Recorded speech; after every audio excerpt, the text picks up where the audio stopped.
Hi, everybody. Thanks for joining us today. This is Tara Bradley with The Growth State, and I'm very excited to have AJ Rollsy with us today.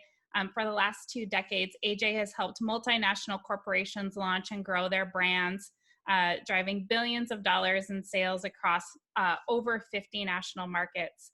He's also a serial entrepreneur, so he can relate to all of us, having started and grown several small businesses with a focus on achieving success while delivering social good. And he's got 2 companies right now.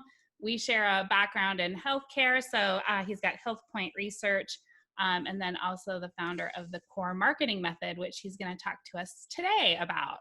How are you today, AJ? I'm good, thank you, Tara. Thank you for the intro. You know, when I hear myself described like that, I think, well, this is such an impressive person. But then I realize they're talking about me. I'm not that impressive, but thank you for having me. Yeah, I have the same thing. I'm like, wow, I should be doing more with my life than whatever I did that day. It feels like I'm underachieving, so I can relate. So I love to start all of my interviews with a question that I find that those of us who are into entrepreneurship, and particularly those that build systems for other entrepreneurs, we've generally had some pain point in our life where we're like, man, I don't ever want to do that again. And I think I can help someone else not do that. What was that for you? What was one of those defining moments for you? Wow, what a good question. You know, for me, it was probably that I suspect, like many of the people listening to our chat right now, I've forever had an itch towards entrepreneurship, even before I knew what that word was about. In fact, as a tangent, my first business where I had an employee, I was only 12 years of age, and I've had a business, I've owned some sort of business ever since, and I'm in my mid-40s now. So, you know, we feel compelled towards business, those of us who are built for entrepreneurship. But like many people, when I was in my early 20s, I did experience a business that, through a lack of skill and probably a lack of maturity and through some poor decisions more than anything else, a business that I had that was really a very profitable business and had a lot of kind of natural potential, just through some poor choices and lack of experience, that business ended up running into some serious problems. And I felt the stress of a business that was really failing. Mm-hmm. And I can tell you at that time, although thank God I never experienced things like bankruptcy, which I know many people have, unfortunately, it nevertheless really stretched me. And I had to call upon my relatives to help out financially. And it was, you know, I ended up living back home. So it was this period of time where I think I experienced something that is all too familiar in startups and small business, which is this feeling of being so stretched and at the point of something that feels like a failure that is hard to climb back out of. And so now when I think about the work that I do with entrepreneurs, or even in sort of enterprise level work that I occasionally do, I'm very mindful of the fact that this can have not just a practical, but sort of an emotionally taxing effect on people if they're not careful and if they don't plan things the right way. So that drives me a lot. Yeah. And sorry, I think so many entrepreneurs can identify with that, right? Because, you know, we try to say business is business and personal is personal, but for us, business is personal, you know, and it's a lot about our identity. And I think a lot of us can relate to that. So I appreciate you sharing that. One of the things that our listeners today have in common is they're all scaling, right? They're all trying to grow and they're trying to build those systems so they hopefully don't make some of those mistakes. Right. And one of them is in marketing, and they're never really sure, like, am I spending enough? Am I spending it in the right places? Like, how do they know, you know, how do they kind of evaluate where they're at in their marketing maturity and what's next? Like, where should I put my money next when it comes to marketing? That's such a reasonable question. The first thing I would sort of step back, I would say that marketing, we need to remember, is not just one thing. It's not just tactical executions. It's not just investing in kind of promotional channels and things like that. I've been cheeky enough to redefine marketing when I work with startup incubators and at business schools and stuff like that. I describe marketing as being strategic problem solving in service to the business. And that often includes investments to grow or scale or whatever it might be. But I think it's helpful for the founder or the marketing team or wherever it might be in these startups to think of marketing as being that place where you try and deploy ingenuity and creativity, first of all, to say, what are the problems that we need to solve in our business? So problems might be opportunity. It might also be issues that are arising, or it might be, how do we get from where we are today, point A, to a planned point B, which is maybe, for example, an exit, or it might be some sort of a scaling milestone. And so what marketing does, first of all, and this is more the strategic arm, it says, let's take stock of where we honestly are. Let's prioritize, as Covey would say, some wildly important goals. Yeah. Let's prioritize what we're going to go after. And then the model that I put forward in the core marketing method, which is both marketing and business operations really as a system, we try and just create a very discrete number of strategic imperatives that when combined would deliver upon those few important goals. And, in my businesses, I would never have more than 3 in any given year, right? So one of those, if I was at a stage in my business where I was preparing for, say, an exit in the next couple of years, definitely I would be having an important goal that has me at a point where my business is saleable and attractive to a buyer, whatever metrics that might be. And so then marketing, first of all, says, okay, how do we get from where I am now to that point? What are the strategic imperatives? So it may be, for example, a strategic imperative may be that we can prove numbers that are impressive to relevant investors or a relevant buyer. So there might be an imperative like that. And then what I do is I choose tactical executions that simply deliver upon those strategic imperatives. So it sounds very mechanical, and this doesn't suit me by nature because I like to shoot from the hip. Right. But I've learned, both in enterprise level and in startups, that you choose to invest, you spend money on things that are aligned to strategic imperatives that are going to deliver you your goal, and you don't get distracted, because the entrepreneur, our Achilles heel, is we love shiny things. Mm-hmm. Right? We love opportunistic things that come up. And it is our advantage compared to enterprise that we can move rapidly and be agile and kind of turn on a dime, so to speak.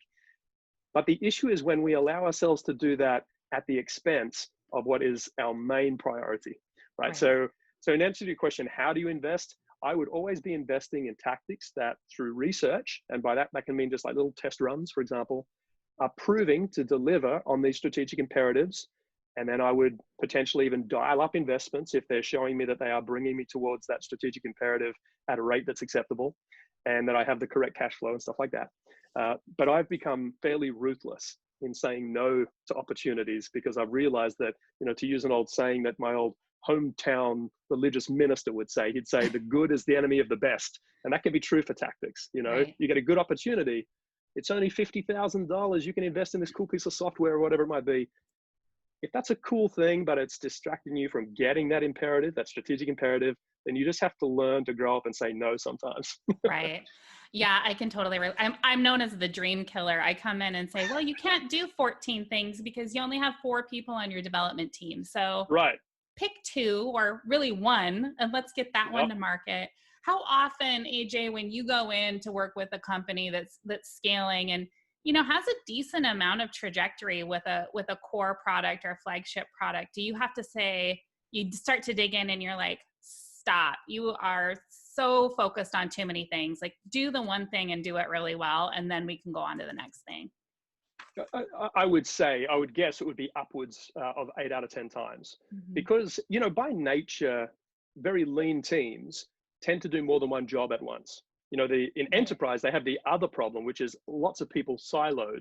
In startups, we have a fewer amount of people doing 5 jobs at once, right? And so with that mentality and that need to pivot from kind of, issue to issue very quickly, I think it's a problematic environment for getting distracted and wanting to do too many things. And, particularly if you've had a few quick wins in the past that have come about because of a kind of an opportunistic thing you jumped on. You got a really great client that paid you a bunch of money or something, and that was a bit of a distraction from your normal work, but it seemed to pay off in that one moment historically. Well, human psychology is such that you're always going to be looking for that next little gold nugget. But the discipline is really about saying, I'm going to stick with what I have. So I would say at least 8 out of 10, probably 9 out of 10. Yeah. I'm usually saying, let's focus on things that are really returning to you, taking you where you want to be. Yeah. And I think that's my finding as well. So for those of you listening, that's you. You're probably focused on too many things. Reel it in, get ruthless about your prioritization, and you're going to grow that much faster. So tell us a little bit about the core marketing method. I know you said it's the marketing and an operational component, which is, I think, exactly what we need to get that focus.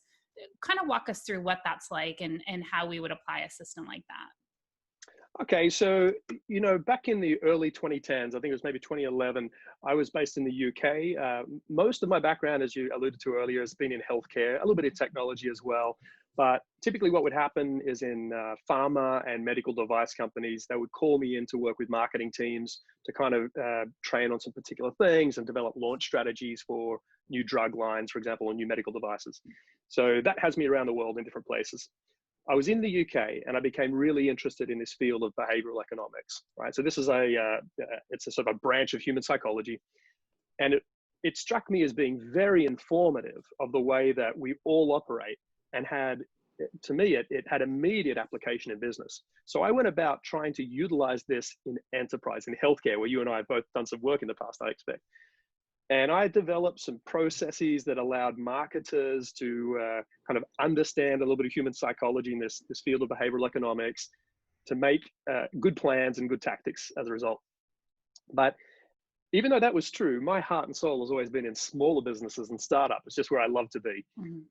And so after a while, I thought, I could take some of this and put it in the hands of entrepreneurs in smaller enterprise who would really take better advantage of it actually than what enterprise level could. And so I created something called the Core Marketing Method, and that's an acronym, CORE. And so these four letters, they stand for four things, two of which belong to the mindset of the entrepreneur or the entrepreneur's team, and two of which belong in the mind of our customer, what I call the ideal customer, but which you might hear people refer to as a persona or an avatar or customer portrait, what I call the ideal customer in plain language, the person we really want to get. Mm-hmm. So the C and the O are the two things. If you imagine a circle split into quadrants, up in the top hemisphere is the C on one side and the O on the other. And that stands for credibility and originality. And on the bottom hemisphere, the two hemispheres on the bottom is where our mind needs to be grounded, and that is in research and in execution. So this is CORE, excuse me. And actually, when I take groups through this, we draw an infinity symbol, starting from the R on research. We go up into originality. We talk about a few points. We then cross over into credibility, and then we come down into execution. And then we actually hook back around into the research arm. And the final hook there is about doing research, insight gathering to see if our executions are really working. Right. So right. If you've got time, I can tell you a little bit about what the credibility and originality piece is about, because it's kind of interesting, I think. Sure. So based on human psychology, we know a few things. And in classical marketing theory, in the past, there's been a big emphasis on things like differentiation and a so-called USP. But, more modern thinking in marketing has actually proven that differentiation is not always as meaningful in the market as what we think it is. And actually, while differentiation is important, equally as important is this notion of what we call distinctiveness. And this is where your brand can reside in the sort of pre-conscious and semi-conscious state of your ideal customer. Mm-hmm. The example I always give is if I drew an outline of a particular bottle with a nice curvy top and a curvy bottom, even if you saw no branding, you'd instantly know that was Coke, right? This shape of the bottle has distinctiveness. And in your discrete business area, you need to think about, with your marketing, with your creative, how can we be distinctive? It's not just differentiated, it's what would catch the pre-conscious attention of somebody. Now, that takes a few hours to really explain in detail, but it's an important skill. After you've got that, you can then think about what I call lock and key, which is sort of like differentiation, but it's more about product customer fit. It's that our product has been refined so perfectly to match the needs of our ideal customer or our persona that we make sure we check that box. And every time we go to do something, be it product development or developing some marketing stuff, that we make sure that we're really looking at that lock and key effect. And then the final part of originality is about demonstrating there's a very important psychological phenomena that we have with surprise, right? So if you're ever doing anything as a buyer and you get surprised, particularly in two domains of surprised with value or surprised with service, and they're a little bit interchangeable some ways, but if you get surprised, it has a very powerful effect of moving you from kind of fast, automatic autopilot thinking into deliberative thinking, and it causes you to start to quickly form a new narrative about what that product or service is about. So your customers, if you can find a moment to surprise your customer, then you have a very powerful opportunity to have them create a new little narrative about who you are with your product, right? So these are cheap opportunities for you to really get cut through in a way that McDonald's and Toyota and Nike would love to have. But as a small business, you can get really clever about the way you do these things, or as a startup, I should say. And then, overall, those things are about originality. And what they help us do is they help cement a certain place in the mindset of our ideal marketplace, our ideal customer. But we also need to be mindful that all of us have been trained, probably in evolutionary psychology, actually, we've been trained to not want to spend our resources. And that's obviously our money, but it's also our mental calories. Mm-hmm. You know, when we're driving down the highway, we really don't pay attention to billboards very often. And the reason being, you know, those things hit our eyes, our occipital lobe cops the information, but we're very interesting creatures, us human beings, and we can just let it wash past. We don't pay attention. We don't kind of process that data, right? And that's because we're efficient and we don't like to burn calories in something that's not helpful to us. Right. So our brain just says, I won't pay attention to that. So originality helps you to, first of all, get some attention in the mind of your customer. And then credibility, this is where you prove that the investment of resources is going to be a good decision for them. Because every person, like it or not, even if they have a very pronounced need, they don't want to open their wallet. It's a painful experience. Most of us have experienced pain in acquiring money. So we don't want to just let it go very often. Now, interestingly, I won't go because I'm taking all your time and I'm rambling. This is what I do. I'm sorry, Tyler. That's okay. But with credibility, what we do is we use symbols. So that's our logos, our colors and stuff like that, our marketing effects like that, our messages. These are all really important to establish credibility. And then the final point before we kind of move into actually doing this stuff is we want to ask ourselves, how can we help that person who buys from us or downloads our app or uses our service? How can we help them quickly form a story to themselves? Because after every time you make a purchase, none of us like to feel dissonance, right? So after we go through that pain of parting with $5 or $1 million, whatever your product costs, the person who makes that decision wants to quickly tell themselves that they made a good choice. Right? This is human psychology. And so if you're in business, a very effective marketing point, just as surprise is important, is you can help that person with something that, you know, the theorists would call post hoc rationalization. Mm-hmm. But what I just say, help the person form a story. So in retail, let me give you an example of where this worked really effectively. I helped a chain of retailers around Europe ask a simple question when they're bagging up these items and handing them over to the customer who bought, and this is billions of dollars in revenue that this chain would be selling every year. The sales assistants were trained to simply ask the question, why are you excited about buying this today? Or what will it was articles of clothing. What will that clothing go with? You know, have you got some shoes or is there an event coming up that you're excited to wear this to? So the premise is you very quickly help the person cement a little narrative that says, I already want to tell myself that I'm not an idiot and I made a purchase for a good reason. And so you're helping me quickly form a story. You're sort of giving them a reason to verbalize back. In other businesses, it might be, you can think creatively of how you're going to help that person at the point of making the purchase. Just make sure that narrative gets kind of worded effectively, because then what it does, as I wrap up this long rambling introduction, what that really effectively does is it helps accelerate that person's movement along a continuum of loyalty towards you. So if they purchase the product and they're reminded, yeah, this was a great idea, it's very easy then to believe it. It sort of becomes a little bit self-satisfying. And at that point, it's not hard to move them into becoming a client again in future, or to refer a colleague or whatever it might be. So that's the core marketing method. Try to distill down into about 10 minutes.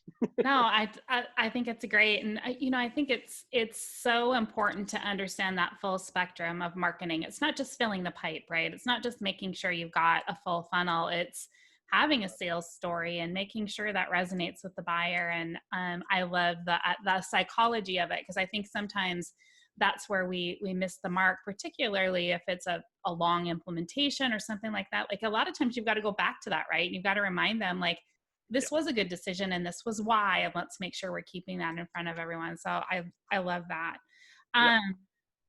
I'm curious on your perspective, and because I know you probably work with both, even as you're building and working through people or with companies as they're building out their marketing machine. It's an easy area of the business if it's not your expertise to outsource. Some of it you want to keep in house. What do you think are the critical things that you really want to keep in house and own as part of your brand versus outsource some of those marketing functions? That's a really great question. You're right. We need to be deliberate about the way we deploy ourselves. And in fact, in the core marketing method, I use a series of mantras, and one of those is the entrepreneur is the asset. So of all the things you're investing in your business, actually the asset, before you even get to your runway of capital, whatever it might be, is actually you. Or if it's a team of partners or something, it's you guys and girls. So the way you turn up and invest yourself is so critically important. But in a small team, you can't do everything, and you do need to judiciously choose what stays with you, what goes out. I would say this: I think everyone in a startup environment needs to think of themselves as what we would describe as a T-shaped marketer. And what that really describes is across, if you can imagine a sort of a T shape, across the top of the T on that horizontal is the series of skill sets that might pertain to your business. So in a startup, you should definitely have things like product development, a bit of market research. It might be creative type stuff, maybe copywriting, messaging. It might be automations, all that kind of marketing tactical stuff as well. So if you were to, I get people to write down an audit. What in your business, what are all the skills that are to do with marketing that you either do yourself or deploy out? And what I would say is that most founders and small teams, they should think of that top T and work out where they have a lot of interest and natural skill, and that they see a good ROI, right? So if they think of what their hourly rate should fairly be, I don't know that in a business generating in the millions of dollars every year in revenue, that the founder should be doing a lot of social media stuff, for example. Right. I mean, it might be in some settings, but generally that man or woman might think about a kind of high return activity for their hour. So they should, however, think about that top bar and know enough that they could have an informed conversation with someone when they delegate it out, or if they employ somebody, or find a vendor to do it for you. So you should know enough that you can have a smart conversation and know the basics. Me personally, I could not write a line of code to save my life. But I know people that can, and I know enough to have at least an adequate conversation, and that when they speak a little bit of the language, I kind of get the fundamentals at least, right? The next step in being a T-shaped marketer is to work out where your vertical is. And this is the area where it's a good investment of your time. It's right in your wheelhouse. This is where you're uniquely talented and have a lot of passion. And this is your kind of vertical, right? And so this is where you can go deep if you want to. Now, as your team grows, and I know our audience right now are probably people thinking about growth and scaling and maybe moving towards some sort of drastic outcome, an expansion or an acquisition or something. Right. One of those T sections that you need to have is the capacity to lead teams effectively. And this is the one thing that I say is, unfortunately for people who aren't naturally inclined to it, you can delegate almost everything else out. But your capacity to lead a team has to land with you. And leading a team also includes how to cultivate culture. So I would say this is one thing that, like it or not, and I'm an extrovert, so I can handle it. I like leading people. But I know some people I work with, it's just not what they prefer to do. Yeah. But frankly, they have to learn it. And so this is a skill you really, a muscle that you should train and flex. So, I would say to everybody, if you've got a couple of hours spare, do a skills audit in relation to marketing in your business and business operations. Work out your T. Sometimes the T looks like there's adjacent fields that you should gather together that are sort of similar, and they're your kind of main vertical area. And then across the top, know enough that you can choose where to outsource. And by the way, I would say that as a final point on that, a tactical thing, the automations should be something that every business should be thinking about. It's a way for you to kind of invest in your repeated activity in your marketing, where a lot of the heavy lifting can be done by a machine. And as long as the quality output is good, then you should think about automations as much as possible. Yeah, I totally agree. And I think it's also one of the things that people, they think of too late, right? They're like, well, I do it this way, and it's just easier to do it that way than to think through that.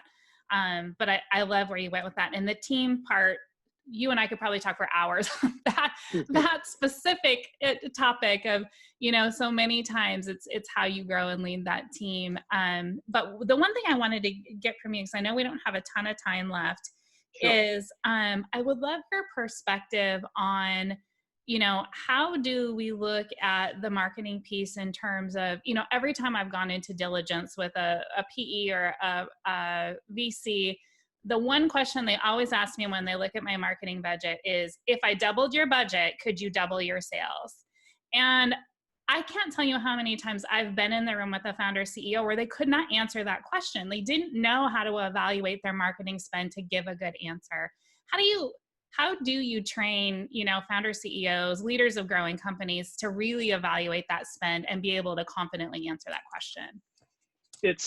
That is a challenging thing. So even in huge enterprises where you have rooms full of marketing professionals, the idea of attribution effects, working out where we've spent money, if it's truly had the effect that we thought it would, sometimes that's challenging to tease out. So I've sat in a room when CFOs and CMOs have been at each other because, the CFO always wants to spend less or only spend where it produces something. CMOs sometimes have a different perspective. There's two things to think about. One is that in every business, including smaller startups, there's two types of marketing, if you want to think of it this way. One is about building fame in the mindset of your marketplace. And this has a longer duration ROI. The other side is activation type stuff. This is where you land a client creatively today and you attract them and they're a new customer, or you keep a customer a bit longer, or you increase their basket size or something. So activation is very current. Fame, brand building, we might have used to have said, is the sort of thing that takes longer to realize. And CFOs sometimes need to be shown evidence that both are important. So the leading minds on this, if people want to go into LinkedIn, they can find people like Les Binet, that's Binet, or Mark Ritson. I know Mark is a good friend, and some other folks who analyze this stuff all the time. They will tell you that there's a good rule of thumb that shows what they call the long and short, the long being brand building, the short being sales activation. You need a ratio of about 60-40 of brand building to help brands grow over time. They've analyzed lots of brands and shown that if you balance this brand building with activation at an investment ratio of roughly 60-40, over a couple of years at least, this shows to have the greatest effect overall. So if you're sitting down with somebody who says, I'm going to give you some bankroll right now, but if I gave you half or I gave you double, are we going to see commensurate improvement? What you need to be able to say is, well, we've developed this marketing plan based upon these 3 prioritized goals. Here are the strategic imperatives that will get us there, and here's the tactics. Now, we can get there quicker because these tactics that are hunting down these imperatives, if I know that through some research, which is the R in core, remember, through some research, if we get our offering in front of 100 eyes of our ideal customers, we know that 10 of those become a client, for argument's sake, or use our software or something. And our marketing tactic tells us that with $1,000, we can get in front of 100 eyes or whatever it might be. Right. What you can say to that person is, because of these measurements, we know that with $2,000, we can either get in front of twice as many eyes, or we can get in front of those same amount of eyes in half the time. So these are the sorts of arguments that you need to be able to make to either a CFO or a VC person or somebody who's sort of holding the purse strings. So so you can sort of talk about the imperatives, but you should also have in the back of your mind the idea that brand building exercises are about the long-term viability of the business and the brand. And by the way, if I can just say as a little caveat, I know a lot of founders are thinking about an exit. That's not an unreasonable thing to do.